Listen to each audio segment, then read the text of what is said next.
Oke. Om Swastiastu. Perkenalkan, nama saya Komang Ayu Cinta Gauri dari Pasraman Dharma Widya tingkat SD. Di sini saya akan menceritakan cerita keagamaan yang berjudul Watu Gunung hingga memunculkan Hari Suci Saraswati.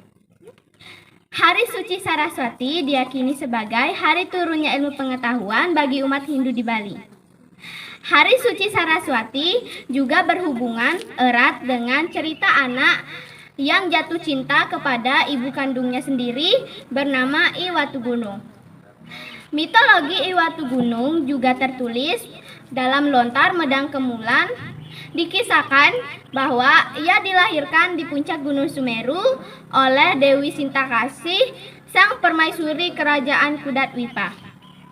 Saat hamil besar, sang dewi berniat menemui suaminya yang sedang bertapa di puncak Gunung Sumeru. Namun, dalam perjalanan, sang dewi melahirkan seorang anak laki-laki. Dewi Sintakasih lantas kaget dan tercengang-cengang. Di tengah kebingungannya itu muncul Dewa Brahma karena dilahirkan di puncak Gunung Sumeru. Dewa Brahma memberikan nama bayi ajaib itu I Watu Gunung. Dewa Brahma bersabda, kelak I Watu Gunung akan menjadi dewasa, dia akan sakti dan terkenal. Dia tidak bisa mati terbunuh oleh Dewata Detya Asura maupun manusia. Tapi Watu Gunung dapat dikalahkan oleh Dewa Wisnu yang berwujud kura-kura kurma. Karena tidak menemukan suaminya, akhirnya Dewi Sintakasih merawat Watu Gunung sendirian dan mendirikan kerajaan yang bernama Kerajaan Sinta.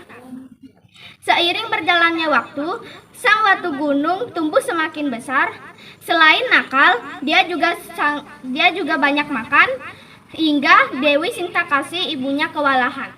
Karena emosi, Dewi Sintakasih menggetok kepala Watu Gunung dengan sendok nasi. Setelah itu, kepala Watu Gunung berdarah dan dia meninggalkan istana. Setelah itu, Watu Gunung mendirikan kerajaan yang bernama Watu Gunung dan dia mulai menaklukkan kerajaan-kerajaan seperti kerajaan dalam Urit sampai 29 kerajaan yang dia sudah taklukkan. Termasuk juga kerajaan Sinta. Karena tidak mengetahui anak dan ibu, maka diambillah sang dewi oleh Watu Gunung dan dijadikan istri. Lama-kelamaan sang dewi baru mengetahui bahwa suaminya adalah anaknya sendiri. Lalu Dewi Sintakasih mengaku telah mengandungnya. Kemudian Dewi Sintakasih menyuruh Watu Gunung untuk ke Wisnu Loka agar bisa menyunting istri Bratawisnu. Sesampainya di Wisnu Loka, sang Watu Gunung memohon kepada Bratawisnu agar diperkenankan menyunting istrinya. Akhirnya Bratawisnu menjadi murka dan terjadilah peperangan dahsyat. Karena sama-sama saktinya, Dewa Wisnu memohon petunjuk kepada Begawan Sukra bagaimana cara menaklukkan Watu Gunung. Setelah itu, Begawan Sukra menyuruh muridnya Begawan Lumawalang untuk mengintai percakapan Watu Gunung. Lalu Begawan Lumawalang berubah menjadi laba-laba dan mengintai percakapan Watu Gunung dan Dewi Sintakasih. Akhirnya ditahulah kelemahan sang Watu Gunung oleh Begawan Lumawalang. Setelah itu Bratawisnu mengajak kembali Watu Gunung untuk berperang. Akhirnya Dewa Wisnu berwujud menjadi kura-kura kurma dan menaklukkan Watu Gunung. Watu Gunung mengaku kalah. Dia bermohon, kalau dia jatuh ke samudra, tolong berikan dia matahari agar dia tidak kedinginan.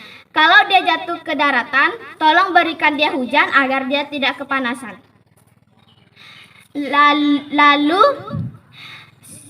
Lalu sang Watu Gunung dikalahkan oleh Bratawissnu. Lalu Begawan Boda meminta agar Watu Gunung dapat dihidupkan kembali. Setelah Watu Gunung dihidupkan kembali, dia beristirahat sejenak. Dan waktu wuku kajeng kliwon Watu Gunung, Watu Gunung melepaskan ikatan-ikatan buruknya. Kita harus waktu Hari Saraswati, agama Hindu pergi ke pura untuk melepas ikatan-ikatan dalam diri Watu Gunung. Akhirnya Watu Gunung dapat hidup kembali dan akhirnya ilmu pengetahuan dapat mengalahkan kebodohan dalam diri Watu Gunung. Sekian cerita dari saya. Kalau ada kata yang tidak berkenan, mohon dimaafkan. Saya tutup dengan Pramu Santi. Om Santi Santi Santi Om.